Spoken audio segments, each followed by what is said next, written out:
If this deal falls through, you'll ultimately have to rely on our company. You're not so dumb to understand what that means, right? This is what you get for mocking me. If you're gonna hold a grudge, blame that incompetente over there." He shot us a nasty smirk before walking away. 10 minutes left till the meeting. The screen was showing documents without any numbers on them. Maya collapsed from her knees. What am I going to do? No way. I won't be at the mercy of that jerk. I didn't want to see anyone else suffer at the hands of Adam. I gently put my hand on her shoulder. Leave it to me, Maya.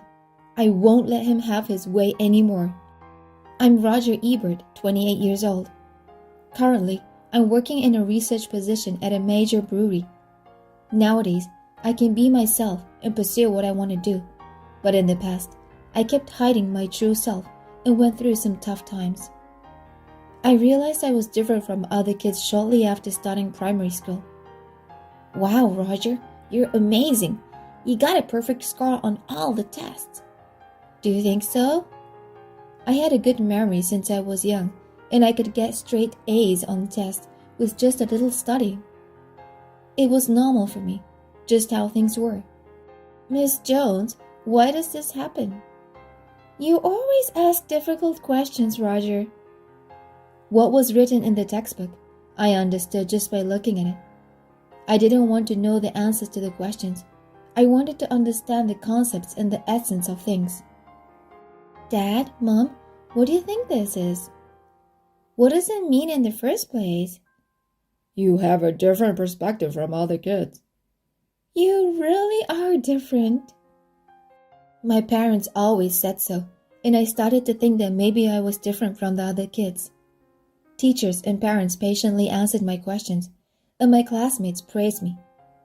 Every single day, I asked around about things that interested me, and it was really fun to share what I learned. But that was only in the beginning. Hey, did you know this is... Roger, all you talk about is difficult and boring stuff. Hey guys, let's go play outside. Wait. Gradually, my classmates started to find me annoying, and I became isolated at school. When I entered middle school, I was looked at with even more strange eyes. Although I somehow endured the 7 years and graduated high school, I ended up becoming a shut-in without going to college. My parents couldn't understand my suffering. They kept trying to persuade me to go out, but in the end, they gave up on me, and I started living independently as if I had run away from home. Since no places were willing to hire me as a regular employee with just a high school diploma, I applied for a part-time bartender job near my apartment. With my natural talent, I quickly memorized cocktail recipes one after another, and I was soon hired and started working at the bar. Memorizing countless recipes was a lot of fun. The manager and the atmosphere of the bar were quiet and calm, creating a comfortable space. One night, near closing time, when I was left alone to manage the bar, "Stop! Let me go!" A burly man was twisting the arm of a struggling woman, trying to drag her outside. Ouch! Let go of me! Shut up. You're always so darn stubborn. The scene freaked me out and instinctively rushed over. Hey, stop! What's going on? The man glared at me with irritation. It's none of your business what I do with my women. Outsiders should mind their own business. He ignored my protest and continued trying to forcibly take her away. Stop it. She obviously doesn't want to go with you. Shut up. Who do you think you are? A bartender?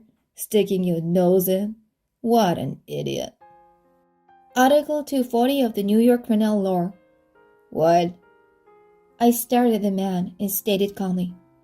A person is guilty of harassment in the first degree when, with intent to harass, annoy, or alarm another person, they strike, shove, kick, or otherwise subject such person to physical contact, or attempt or threaten to do the same.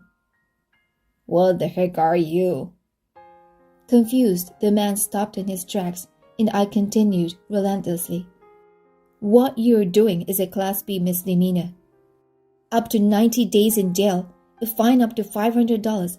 It may be subject to other penalties, such as probation, community service, or orders of protection. If you continue to cause a scene here, I'll have to call the cops. The man grimaced and released the woman's arm with a shove. You're a creep, man. He stomped off, shoulders tense with anger. Immediately, I turned to the woman. Are you okay? Yeah, I'm fine. Thank you so much. She was still trembling and exhaled deeply. Her arm had a clear red mark where the man was grabbing. Let me get some ice for that. Have a seat. Oh, don't worry about it. It's nothing. I insist. Please have a seat. I made her sit at the counter and brought out a bag of ice and a towel from the bag, handing them to her. Glancing at the clock, I realized it was already past closing time. I excused myself, closed the sign outside, and began cleaning up inside. After finishing the chores and returning to her, she was crying. Unsure whether to comfort her, she noticed my presence. I'm sorry. You had to see me like this. Don't worry about it. I spoke gently and sat across from her on the other side of the counter. Seemingly a little tipsy, she began to tell me her story bit by bit. Her name was Maya, 31 years old. Her father had a small local company. She was heiress apparent. She was the only daughter and was soon to take over the company. The guy from earlier was Adam Cohen, also 31 years old. He was from the Cohen family, who ran a major corporate group. He was a relative of the CEO and also her fiancé. Unfortunately, it was kind of arranged by her father, who worried about the future of his company without her will. It was described as a political marriage with Cohen. I'm passionate about my father's company. I want to protect it. But, honestly, I'm torn about marrying him for the sake of the company's stability. Her expression was grave. Sacrificing yourself for the company? Isn't that wrong? Let's say you marry that guy. Adam, you said? You marry him to protect the company. Judging from his behavior earlier, he seems like a controlling type, a dominant personality. Since he belongs to a major corporate group, even if you become the CEO, as long as he feels he's the one keeping the company afloat, he'll inevitably interfere in management. The kind of management you envision might not be possible. And in terms of personal life, can you both work while cooperating on household chores and childcare? Earlier, he said it was none of my business what he did with you. If you become his wife, this mindset will likely strengthen even more. When he's going through a tough time, he'll seek your help. But when you need help, will he empathize with you and support you? She listened to me attentively with a serious expression. I asked her a question. In this analogy, the company's management is stable. Right. So, what about you? What do you think? What do you mean? She looked at me with confusion. You sacrificing yourself ensures the company's safety. If you prioritize the stability of the company, you'll probably think marrying him is the right choice. As long as it exists, you might think you're happy. She widened her eyes, and a small gasp escaped her lips. I asked her again. Maya, by dedicating your entire future to him for the sake of the company's stability, can you say you'll truly be happy? There was silence for a while. She was the first to speak. Oh, it's already late, huh? I'm really sorry for keeping you here past closing time and dragging you into my personal stuff. No, I shouldn't have pushed so much without knowing the full story. I apologize. Please don't. Hearing from the third person's perspective was really helpful. I'm going to reevaluate things for the future. Thank you so much. She seemed a bit brighter than after the commotion. She was about to leave, But considering the time and also the matter with Adam, I was worried. I decided to wait for a cab with her. I'm sorry for burdening you with everything. Thank you so much, really. Don't worry about it. Take care then. I turned on my heel to leave. Excuse me, wait. I heard her voice calling me back a little way ahead, so I turned around. Your name! I didn't get your name! After hesitating for a moment, I figured why not and told her my name. I'm Roger. Thanks, Roger. Take care.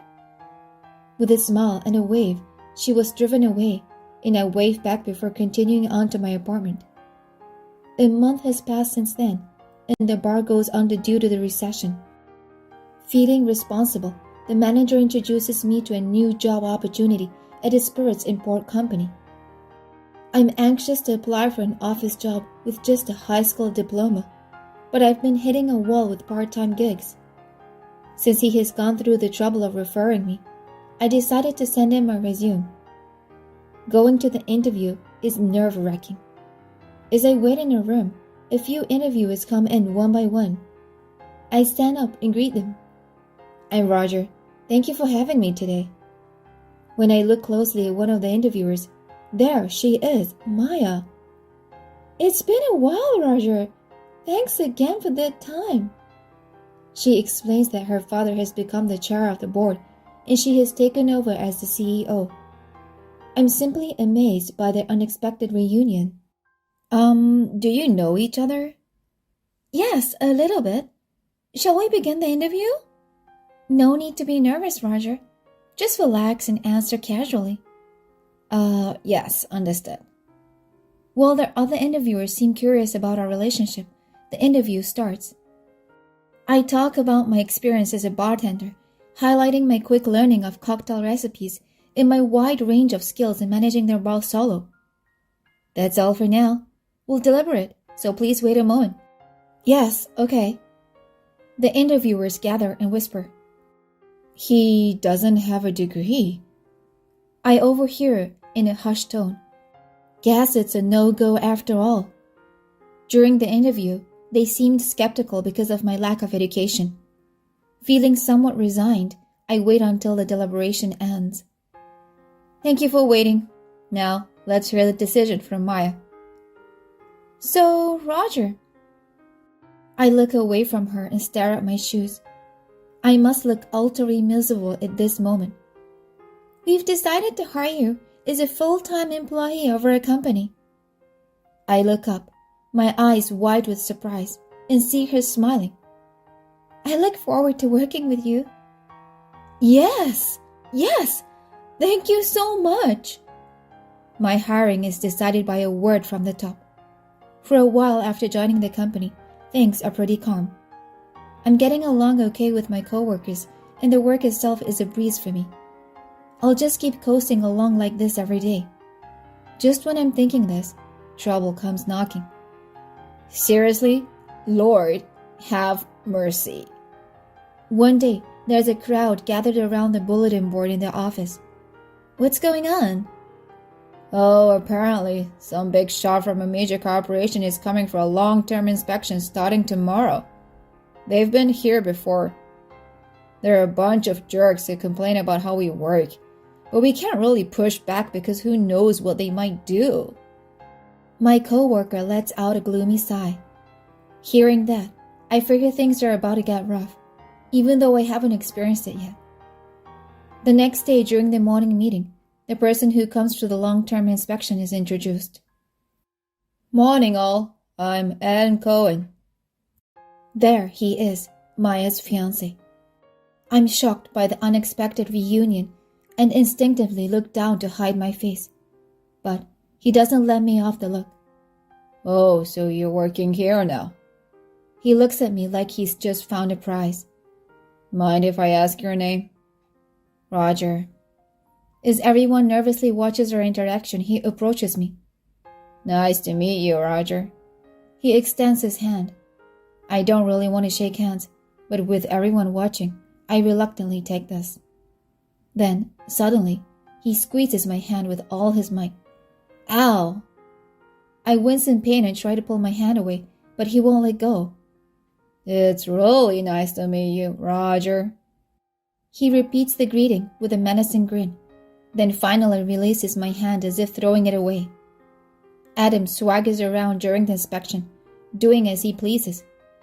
The employees are scared stiff, and no one dares to defy him. Under his orders, I end up getting stuck with all the menial tasks. He constantly makes snide remarks and picks fights at every opportunity. Hey, incompetent, what happened to that bravado you had? But I can't say anything back. Memories of my bitter experiences from my school days come flooding back.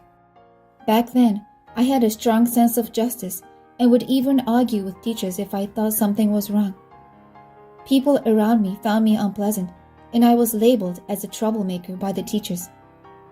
Because of that, I've made it a rule not to cause waves in any community I'm a part of. Even at work, I've been hiding my abilities and pretending to be an average, easygoing guy. This way, no one would dislike me. Even when I notice inefficiency in the work of other employees or when I'm subjected to boring small talks, I always keep smiling and act obediently. So I settle for being an ordinary employee. Spineless. Adam snickers in my silence, looking down on me, then turns his attention to bullying other employees. Once he's gone, I quietly exhale a breath of relief.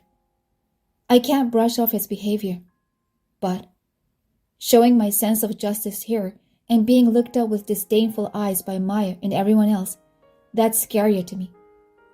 After everyone has left the office, I go into the warehouse alone and begin checking various products. This is the one task I enjoy most. Campari from Milan, 150 years since its production began. This must be a noble rot wine. Pure French grapes are already extinct, so the current ones are transplanted from the US. Before I realized it, I'm verbally pulling out information from my head and cross-referencing it with the liquors. I hear applause from behind, and when I turn around, there's Maya. Oh, sorry, I'll leave now. You don't have to act so polite, you know. Just be yourself. I relax seeing her kind smile. You're amazing. You have all that knowledge in your head. It's just normal for me. Pretty creepy, huh? Being like this. I self-deprecate, but she shakes her head. I realized how smart you were the moment you helped me out. More importantly, I'm glad you're finding fulfillment now. Everyone finds their purpose in life differently. As long as it doesn't hurt others, it's fine. I'm surprised she doesn't see me as a genius or a weirdo, but simply as a human being on an equal footing. It feels good to know she accepts me as I am. I've decided to call off my engagement. I have my own happiness too. I'm not my parents' puppet. Thanks for your advice. I haven't done anything. It's your decision. After that, I really put my nose to the grindstone at work. Everyone besides Adam starts to respect me and even starts entrusting me with major tasks. On the other hand, Adam is visibly dejected after being turned down by Maya. I hope he'll just keep quiet from now on. After a while, I'm involved in negotiations and was appointed as the person in charge of a major deal that could shake up the company's future. Collaborating with Maya and the rest of my colleagues, we meticulously prepare the documents. All that's left is to face the real deal. But when we project the documents onto the screen for a final check, we all turn pale. The crucial data has disappeared. What's going on here? Maya's visibly shaken, and from behind, we hear Adam's laughter. If this deal falls through, you'll ultimately have to rely on our company. You're not so dumb that you don't understand what that means, right?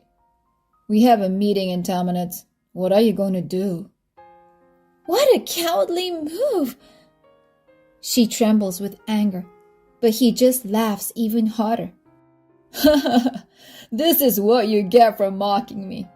If you want to hold a grudge, blame the incompetent over there. His meddling is the root cause of this mess. I'm looking forward to your presentation. With a sinister grin, he walks away. Maya collapses to her knees. What? What are we going to do? No way. I won't be at the mercy of that jerk. Despair is written all over her face. I close my eyes. I see the faces of my colleagues who have supported me until now. I can't take it anymore. Maybe I'd end up being disliked by everyone in the company, but I can't bear to see more people suffer because of him. I gently place my hand on Maya's shoulder. Please leave it to me. I won't let him have his way anymore. Roger! I put out the relevant documents from the shelves of my memory and cross-reference them with the context. Like filling in the blanks of a test, I input the missing data into the blank spaces. My brain feels electrified, sparks of light dancing in my head. It's only for a brief moment, but I feel the joy of intellectual curiosity being fulfilled, just like when I was checking the warehouse before. It's all good. Maya checks her documents. The light returns to her eyes. How do you remember all this? I just remember. I remember it all. She looks at me in disbelief. Then she firmly grasps my hand with both of hers and looks straight into my eyes. I'm counting on you. I believe in you. Sure. During the actual meeting, when the clients see the documents, they start buzzing. What's going on? The crucial parts are blank. I see Adam smirking in satisfaction. Just wait. Things aren't going as you planned. I signal Maya with my eyes and nod. Everyone, please calm down. I apologize for the missing data due to an oversight. I'm truly sorry. Adam's smirk deepened even further. But please rest assured, I remember all the data. Please listen carefully for a moment as I'll explain. As I begin reciting the accurate data one by one, murmurs erupt from the audience. That's a lie. It's all made up. Suddenly, Adam shouts out. I immediately counter. If you think it's all made up, please conduct your own investigation to confirm. But I warn you, Adam, your past misconduct will also be exposed. The sharp gaze of everyone pierces him. I don't know what you're talking about. You've been bribing our major clients, haven't you? I've noticed a significant decrease in contracts with a certain company ever since I've been given more responsibilities. It happened around the time when the engagement between Meyer and Adam was brought up. Suspicious, I quietly started investigating and uncovered Adam's corruption scheme to force a political marriage with Maya. He'd been bribing our company's major client to cancel contracts. Then, when the company was in dire straits, he brought up the idea of a strategic marriage to Maya's father. The evidence is already gathered. Your relative, the CEO, has been informed too. He lets out a gasp and slumps pale-faced on the spot. Then he's taken to a separate room by the auditors to be investigated. Sorry for the interruption. Now, let's continue with the negotiations. Eventually, our negotiations are successfully concluded. Adam's corruption, including this recent tampering, is exposed, leading to his downfall. After that, I'm in Maya's office talking with her. If it weren't for you, both this company and I would have been at Adam's mercy by now. Thank you. You saved me once again. I just didn't want to see people suffering because of him anymore. About the presentation earlier, can you tell me how you remembered all those numbers? That was such a huge amount of data. I felt a wave of tension. This is a secret I haven't told anyone and something I never want to discuss. At the same time, I don't want to lie to her, who's been so helpful to me all along. So I gather my courage and let it out. I have a photographic memory of total recall. It's like taking photos, capturing everything I see. The result of taking the intelligence test is IQ 188. Newspaper articles, people's clothes as they walk by, Even the text of a book I've only glanced at once, it all gets stored in my brain as data. I call it my memory library. Retrieving data from that library and reviewing it has been my little pleasure. No one has ever understood me, though. It's frustrating to be looked at like some kind of strange creature. As I spill out all of this without taking a breath, I anxiously watch her reaction. She listens intently, nodding seriously. Memory library has a nice ring to it. Those archives should help you at every milestone in life. Her statements lift the weight off my chest. It feels like I finally have someone who truly understands me. What I've needed is the courage to step into people's hearts without giving up. Several years have passed since then, and I'm now involved in developing new products at a major brewery's research lab. Although Maya tried to persuade me to stay, I realized that a research position where I could immerse myself in one thing and satisfy my intellectual curiosity was more suitable for me. Working with countless yeast hybrids and delicate temperature and humidity adjustments is a job that requires a lot of precision, but there are many challenges that only I can tackle. These days, my achievements are getting covered in various media outlets. I no longer hide my traits and answer interviews as myself, including the difficulties I've faced. Children who have read those articles send me messages saying they gained courage from me.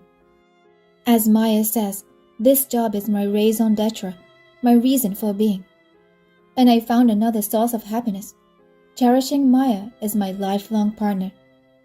Her parents, promoted by the events of the negotiation incident, are delighted with our union. Both of us realize now that we won our happiness by being who we are.